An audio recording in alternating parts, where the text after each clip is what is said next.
तलबा व तालिबात Farooq foundation online school के ज़रिए यकसा निसाब के मुताबिक तालीम हासिल करें। अगर हमारी वीडियोस पसंद आएँ तो चैनल को सब्सक्राइब करें और दोस्तों के साथ शेयर करें और बेल आइकन को लाजमी प्रेस करें ताकि आने वाली नई तालीमी वीडियोस आपको मिल सके।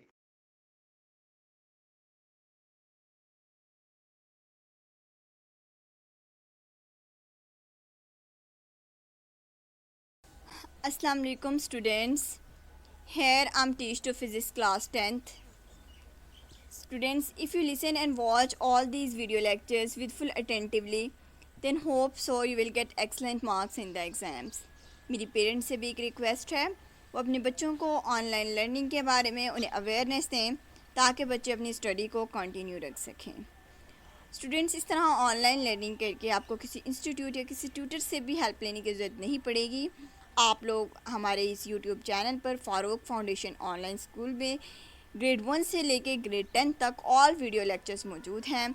तो होप सो आप इन वीडियो लेक्चर्स को फुल अटेंटिव होकर सुनेंगे और आपके एग्ज़ाम्स की प्रिपरेशन के लिए ये वीडियो लेक्चर्स आपके लिए बहुत हेल्पफुल होंगे। स्टूडेंट्स, हमारे इस यूट्यूब चैनल को सब्सक्राइब कीजिएगा, लाइक कीजिएगा और शेयर कीजिएगा। थैंक यू स्टूडेंट्स, हम लोग डिस्कस कर रहे हैं chapter number 10, okay, and the topic is 10.5 which is ripple tank.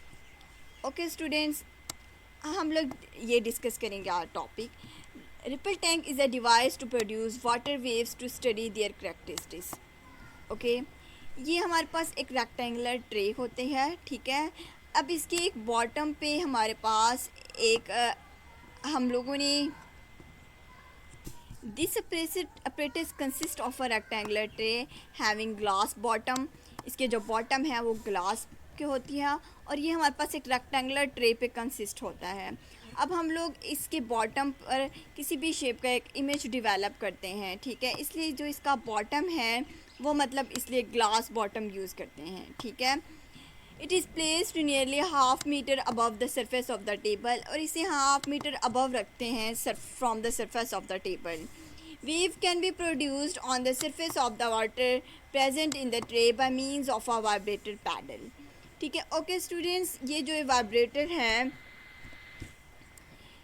Vibrator is oscillating electric motor fixed on the wooden plate over the tray such that its lower surface just touch the surface of water, और इसके नीचे एक motor fix की जाती है जो उसका bottom है वो टच कर रहा होता है उस मोटर सरफेस के साथ। आप इस डायग्राम में देख सकते हैं, ये एक प्लेट है, इसके ऊपर एक पोर्शन सिर्फ टच कर रहा है सरफेस ऑफ द वाटर के साथ। आई होप स्टूडेंट्स यहाँ पे आपको इसकी कंस्ट्रक्शन समझ आ गई होगी। नेक्स्ट हम लोग डिस्कस करते हैं इसकी वर्किंग को। फर्स्ट ऑफ ऑल स्टूडेंट्स, हम लोग यहाँ पर रिपल टैंक को इस्तेमाल करते हुए वेव्स को, स्ट्रेट वेव्स हैं उनको जनरेट करेंगे, ठीक है। And electric bulb is hang above the tray to observe the image of the water waves on the paper screen, ठीक है। जैसे ही हम लोग ऑन करते हैं तो वाटर के अंदर जो वेव्स हैं वो प्रोड्यूस होना शुरू हो जाती हैं। अब जो ये वेव्स प्रोड्यूस हो रही हैं, अब ये स्ट्रेट हैं, कर्व्ड हैं, किस तरह की हैं, ये पैटर्न किस तरह से हम लोग ऑब्ज़र्व करेंगे कि लेट्स सपोज स्टूडेंट्स, हम लोगों ने एक इलेक्ट्रिक बल्ब लिया, उसको हम लोगों ने हैंग किया इस रेपल टैंक के ऊपर, ठीक है। अब जिसकी वजह से लैंप की जो लाइट है वो रेपल टैंक से पास करते हुए जो ये नीचे शीट हम लोगों ने प्लेस की हुई है उस शीट पे जाके फोकस करती हैं, ठीक है। अब जो एक इमेज डेवलप कर देंगे जिससे हम लोग ये इमेज से ऑब्ज़र्व कर सकेंगे कि ये वेव्स किस तरह से डेवलप हुई हैं। अब स्टूडेंट, जैसे ही लाइट है जाके फॉल करेगी, जो वेव्स हैं उन पे जाके फॉल करेगी, तो वेव्स में बेसिकली हम लोग डिस्कस किया कि वहाँ पे कंप्रेशन और रेयरफेक्शन डेवलप हो जाएंगे, ठीक है। अब जो कंप्रेशन वाला पार्ट होगा वो एक्ट करेगा एज अ कन्वर्जिंग लेंस के तौर पे, ठीक है। अब जो कन्वर्जिंग लेंस के तौर पे एक्ट करेगा, वहाँ पे जो लाइट है वो वहाँ पे कन्वर्ज हो जाएगी, ठीक है। वहाँ पे हमें जो बेसिकली जो ब्राइट लाइट शो होंगी वो कंप्रेशन पार्ट्स को शो करेंगी, ठीक है।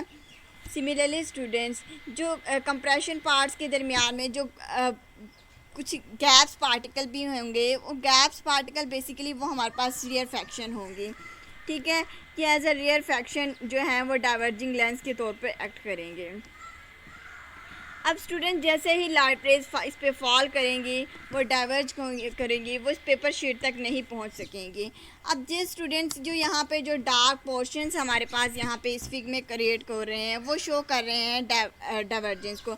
अब ये ब्राइट और जो डार्क लाइंस हैं बेसिकली ये हमें कन्वर्जेंस और डाइवर्जेंस के फिनोमेना के बारे में बताते हैं। ओके स्टूडेंट्स,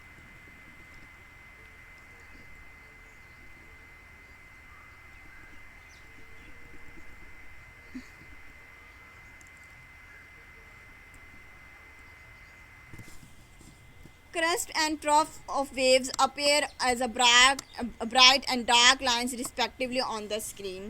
अब जैसे स्टूडेंट्स हम लोगों ने डिस्कस किया कंप्रेशन और रेयरफेक्शन को देखा, इसी तरीके से हम लोग वाटर वेव्स में क्रस्ट और ट्रफ को भी देख सकते हैं। ठीक है, जहाँ पे क्रस्ट होगा वहाँ पे ब्राइट लाइंस होगी, जहाँ पे ट्रफ लाइंस होगी वहाँ पे डार्क होगा। ठीक है, now explain the reflection of water waves with the help of ripple tank.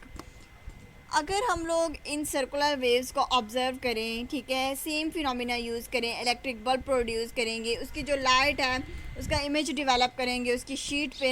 अब जो ये शीट है ये एक हमारे पास इस पर एक इमेज डेवलप हो जाएगा और ये हमारे पास जो पैटर्न डेवलप होगा वो सर्कुलर फॉर्म में डेवलप होगा। अब यहाँ पे ब्राइट लाइन शो करेंगी कंप्रेशन को और डार्क लाइन शो करेंगी रेयरफेक्शन को। अब जो यहाँ पे स्टूडेंट जो पैटर्न ऑब्ज़र्व हो रहा है इस पैटर्न में फर्दर हम लोग एक लाइन मेंशन है, हायर पावर कैमरा से उन्होंने इमेज लिया हुआ है। अब जो यहाँ पे वेव्स प्रोड्यूस हो रही होंगी वो इतनी ज़्यादा फास्ट होंगी कि हम उनको नॉर्मली ऑब्ज़र्व नहीं कर सकेंगे, नॉर्मली इनका इमेज नहीं ले सकेंगे। ठीक है, अब स्टूडेंट्स यहाँ पे हम लोगों ने देखा कि किस तरह से हम लोगों ने सर्कुलर वेव्स किस तरह से हम लोगों ने इसमें प्रोड्यूस की हैं। ओके स्टूडेंट्स, तो फर्स्टली हम लोग इसका प्रॉपर्टीज़ को डिस्कस करेंगे। फर्स्टली हमारे पास इसकी प्रॉपर्टीज़ है रिफ्लेक्शन। अब स्टूडेंट जब एक वेव एक मीडियम से दूसरे मीडियम में सरफेस से जाके टकराती हैं और वो वापस बाउंस बैक हो जाए, मतलब वापस पलट कर आ जाए, तो हम लोग कहते हैं reflection. When wave moving in the one medium and fall on the surface another medium and they bounce back into the first medium such that the angle of incident is equal to the angle of reflection. Clear students? Let's suppose हमारे पास एक wave है, उसको हम लोगों ने enter किया। ठीक है, वो एक मीडियम से जाकर टकराई, दूसरे मीडियम में गई और वहाँ से उनके दरमियान में जो एंगल ऑफ इंसिडेंट था और एंगल ऑफ रिफ्लेक्शन था वो आपस में इक्वल थे। ठीक है, तो हम लोग ने इस फिनोमेना को रिफ्लेक्शन का नाम दिया। ठीक है, लेट्स सपोज स्टूडेंट्स हमारे पास एक वेव देन वो वापस बाउंस बैक हुई, तो ठीक है हम लोगों ने ये कहा this is reflection of waves. Clear student? अब यहाँ पे जो ये चीज़ मैटर करती है, आप लोगों ने यहाँ पे जो ऑप्टिकल प्लेस करना है वो इस तरह से प्लेस होना चाहिए, वो इस तरह से हो कि एंगल ऑफ इंसिडेंट जो बन रहा है, ठीक है, वहाँ पे एंगल ऑफ रिफ्लेक्शन भी इतना ही बनना चाहिए। ठीक है, कि वहाँ पे हम लोग एंगल ऑफ इंसिडेंट और एंगल ऑफ रिफ्लेक्शन इक्वल होंगे, तो हम लोग कहेंगे कि वहाँ पे जो वेव्स है वो बैक बाउंस हो जाएगी और जो रिफ्लेक्शन का फिनोमिना होगा। ठीक है, आपने यहाँ पे ऑब्ज़र्व करेंगे कि किस तरह से एक वेव रिफ्लेक्ट करी है। नेक्स्ट वन स्टूडेंट्स हम लोग डिस्कस करेंगे रिफ्रैक्शन को। When a wave move from one medium and enter into the second medium, then same angle, then its direction of travel change. जब रे या वेव एक मीडियम से दूसरे मीडियम में एंटर होती है तो वो किसी भी एक ख़ास एंगल से तो वो थोड़े सी डिग्री पे रिफ्लेक्ट हो जाती है, थोड़ी सी उसकी जो डायरेक्शन है वो चेंज हो जाती है। This process is called refraction. Students basically यहाँ पे ऐसा होता क्यों है? लेट्स सपोज अगर हम लोग डिस्कस करें, जो लाइट की जो स्पीड है एयर में वो बहुत ज़्यादा होती है as compare to the glass. ठीक है, as compare to the water. ठीक है, अब जैसे ही हम लोग जो लाइट वेव्स फॉल करती हैं उसकी जो वेव्स हैं कुछ और तरह से होते हैं, लेकिन जैसे ही हम लोग जो लाइट वेव्स हैं एयर से वाटर में जाके एंटर होती हैं, ठीक है, तो उनके बिकॉज उनकी स्पीड चेंज हो जाती है। स्पीड के चेंज होने की वजह से the change of the path of the water waves while passing through a region of deep water so that the slower one is called the refraction. यहाँ पे भी ऐसा हुआ है कि यहाँ पे हमारे पास एक रेक्टेंगुलर यहाँ पे हम लोगों को लेट्स सपोज यहाँ पे हम लोगों ने एक वुडन बॉक्स प्लेस कर दिया है, वहाँ पे जो डेंसिटी है वाटर की वो बहुत कम हो जाएगी, वो डेप्थ बहुत ज़्यादा है। लेट्स सपोज स्टूडेंट्स यहाँ पे एक वाटर की डेप्थ बहुत ज़्यादा है और यहाँ पे डेप्थ बहुत कम है। जिस जगह पे डेप्थ कम होगी, लेट्स सपोज ये हमारे पास ये फिनोमिना है, इस जगह पे वाटर की जो स्पीड होगी वो डिफरेंट होगी, ठीक है। सिमिलरली स्टूडेंट्स अब जहाँ पे हमारे पास डेप्थ बहुत ज़्यादा थी, वहाँ पे वाटर वेव्स प्रोड्यूस हो गई, वहाँ पे हमारे पास जो वाटर वेव्स थी वो बिल्कुल स्ट्रेट थी फर्स्ट वाले पोर्शन में जहाँ पे डेप्थ ज़्यादा है। अब सेकेंड वन पोर्शन है जो हमारे पास लेट्स सपोज ये नीचे वाला पोर्शन है, यहाँ पे डेप्थ कम हो गई है। डेप्थ कम होने की वजह से रिफ्लेक्शन का फिनोमिना काज हुआ है और आपको जो वाटर वेव्स है वो थोड़ी सी बेंड होती दिखाई दे रही हैं, एक दूसरी डायरेक्शन में मूव करते हुए शुरू हुई हैं। अब ये डायरेक्शन ख़ास मतलब कि ख़ास डायरेक्शन में मुड़ रही हैं ये, ठीक है। इस फिनोमिना को हम लोगों ने कहा रिफ्रैक्शन। इसमें एंगल ऑफ इंसिडेंट और एंगल ऑफ रिफ्लेक्शन है वो इक्वल नहीं होते। Okay students, next one students हमारे पास जो टाइप्स है वो है डायफ्रैक्शन। द बेंडिंग और spreading of a waves around the sharp edges और अ कॉर्नर ऑफ ऑब्स्टेकल और slit is called diffraction. Let's suppose students आपने यहाँ पे वेव्स प्रोड्यूस करनी है। लेट्स सपोज हम लोगों ने यहाँ पे दो ऑब्स्टेकल्स मतलब कि प्लेस कर दिए हैं। अब इनकी जो साइड्स हैं, जो कॉर्नर से हैं, वो बैंड से वेव्स बैंड होना शुरू हो जाएंगी। This phenomena is called diffraction. अब स्टूडेंट्स लेट्स सपोज हम यहाँ पे करते हैं कि यहाँ पे हम लोग कोई ऑब्स्टेकल प्लेस करते हैं, जब इनके दरमियान में डिस्टेंस बहुत ज़्यादा था, अब हम इनको बहुत करीब कर देते हैं। अब जैसे ही ये वेव्स पास करेंगी ये फर्दर सर्कुलर वेव्स बनाना शुरू कर देंगी, ठीक है, just like the semi circle. Okay, यहाँ पे एक सेमी सर्कल वेव्स बनना शुरू हो जाएंगी। तो जब भी किसी वेव्स कॉर्नर या एजिस से बेंड होंगी तो हम लोग उसे कहेंगे डायफ्रैक्शन। तो होप सो स्टूडेंट्स आपको ये बहुत अच्छे तरीके से समझ आ गया होगा। Now observe the phenomena of diffraction of water waves. Generate straight waves in a ripple tank, place two obstacle line in such a way that the separation between them is equal to the wavelength of water waves. After passing through the small slit between the two obstacles, the wave will spread in every direction and change in almost semicircle pattern. जैसे ही ये हमारे पास water waves थी, ये इन obstacle से जाके टकराए तो उन वेव्स ने एक सेमी सर्कल शेप इख्तियार कर ली, ठीक है। Direction of waves can only be observed clearly if the size of the obstacle is compared with the wavelength of the waves. जो हमारे पास ये फिनोमिना है ये डायफ्रैक्शन के फिनोमिना शो कर रहा है। A slit with greater larger size than the wavelength of the wave. Only a small diffraction occur on the corner of the obstacles. Students अगर हम इन ऑब्स्टेकल्स के दरमियान में डिस्टेंस बहुत ज़्यादा रखते हैं, लेट्स सपोज यहाँ पे ऑब्स्टेकल्स के दरमियान में डिस्टेंस बहुत कम था, तो हमारे पास जो वेव्स प्रोड्यूस हुई, जो वेव्स के सर्कल्स थे वो भी शॉर्ट थे, मतलब उनका साइज़ कम था। लेकिन जैसे ही हम लोगों ने ऑब्स्टेकल्स के दरमियान में डिस्टेंस को बढ़ा दिया तो उनके दरमियान जो वेव्स पैदा होना शुरू हो गई, उनका साइज़ भी बड़ा होना शुरू हो गया। तो स्टूडेंट्स यही बात शो की गई है 10.7 एग्जाम्पल फिग में कि show the diffraction wave while passing through a slit will be the larger size. इनके जो स्लिट का जो साइज़ था वो बड़ा हो गया। Then the wavelength of the wave, only a smaller diffraction occur near the corner of obstacles. तो इनके जो corners थे, इनके along जब diffraction pattern show हुई तो उनके जो उसकी जो shape थी वो और ज़्यादा बड़ी हो गई, ठीक है। नेक्स्ट स्टूडेंट्स हमारे पास एग्जाम्पल नंबर 10.3 है, हम इसे डिस्कस करते हैं। A student perform an experiment with waves in a water. The students measure the wavelength of waves to be 10 centimeter by using एक स्टूडेंट है वो पानी की वेव के साथ एक्सपेरिमेंट करता है, वो ये देखता है कि उनकी जो वेवलेंथ है वो 10 सेंटीमीटर है। By using the stop watch observing the oscillator of the floating ball, वो एक स्टॉप वॉच की मदद से जो फुटबॉल है उसके ऑसिलेशंस को कैलकुलेट करता है। The students measure the frequency of 2 hertz if the student start a move one part of the tank of the water अगर वो एक पानी के एक हिस्से से शुरू होता है तो वो how will be take to the move to reach the opposite side of the tank 2 metre away.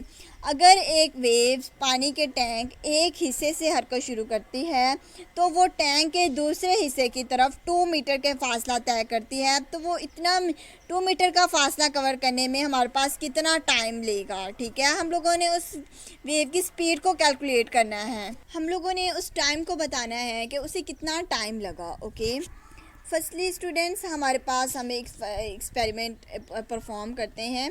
We are given the frequency, wavelength and distance. हमारे पास जो वेवलेंथ है, डिस्टेंस है और फ्रीक्वेंसी है वो मैयर हैं। We calculate the time to take to move a distance from 2 metre, ठीक है। तो स्टूडेंट फर्स्टली हम लोग देखेंगे हमारे पास जो डिस्टेंस है वो हमारे पास 2 मीटर है, ठीक है। हम लोग अपने डाटा को फर्स्टली अरेंज करके लिखते हैं। जो हमारे पास यहाँ पे डिस्टेंस है वो हमारे पास 2 मीटर है, ठीक है। और जो हमारे पास जो फ्रीक्वेंसी है वो भी हमारे पास 2 हर्ट्ज़ है, ठीक है।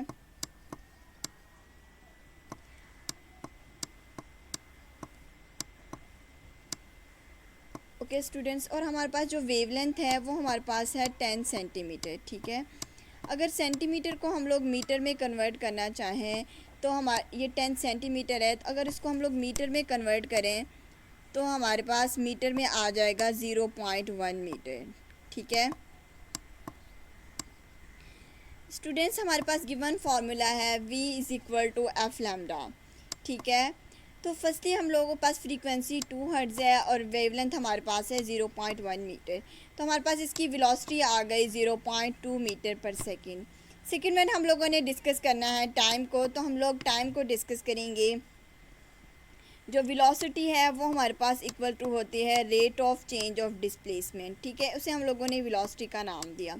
अगर यहाँ से हम लोग डिस्प्लेसमेंट को देखें, जो डिस्प्लेसमेंट है, जो इसका डिस्टेंस है वो हमारे पास था 2 मीटर, ठीक है। तो इधर से हम लोग टी को कैलकुलेट करते हैं तो टी हमारे पास आ जाएगा d डिवाइडेड बाय v के, ठीक है, d डिवाइडेड बाय v। अब स्टूडेंट्स हमारे पास जो डिस्टेंस है वो 2 मीटर है और हमारे पास जो टाइम आया है वो हमारे पास स्टूडेंट्स d, और जो वेलोसिटी जो हमारे पास आई वो हमारे पास है 0.2 मीटर पर सेकेंड। तो हम लोग 0.2 को 0.2 मीटर से डिवाइड करेंगे तो हमारे पास टाइम की वैल्यू आ जाएगी 10 सेकेंड। ओके स्टूडेंट्स, मतलब उसको 10 सेकेंड टाइम लगा कि एक पानी के एक हिस्से से दूसरे हिस्से तक हरकत शुरू करती है। तो वो टैंक को दूसरे हिस्से की तरफ अगर 2 मीटर का डिस्टेंस कवर किया है तो उसके लिए उसको मतलब 10 सेकेंड टाइम ट्रैवल करना पड़ा है उस वेव को। ओके स्टूडेंट्स, ये हमारे पास एक छोटे से एग्जांपल थी। आई होप को स्टूडेंट्स आप इसको खुद सॉल्व कीजिएगा। सिंपल डाटा है, आप लोगों ने पहले इसकी वेलोसिटी को कैलकुलेट करना है। Then rate of change of displacement is also known as velocity. यहाँ से हम लोग इसके टाइम को कैलकुलेट कर लेंगे और सिंपल आप लोगों ने डाटा में वैल्यूज़ को पुट करने हैं। ये था हमारा आज का टॉपिक। यहाँ पे हमारा आज का टॉपिक वाइंड अप होता है। स्टूडेंट्स होप सो आप इन वीडियो लेक्चर्स को, न्यूमेरिकल प्रॉब्लम्स को फुल अटेंटिव होके देखिएगा। ओके स्टूडेंट्स, हमारे इस यूट्यूब चैनल को शेयर कीजिएगा, लाइक कीजिएगा। ओके स्टूडेंट्स, अपना बहुत सारा ख्याल रखिएगा। Thank you so much students. अल्लाह हाफिज़।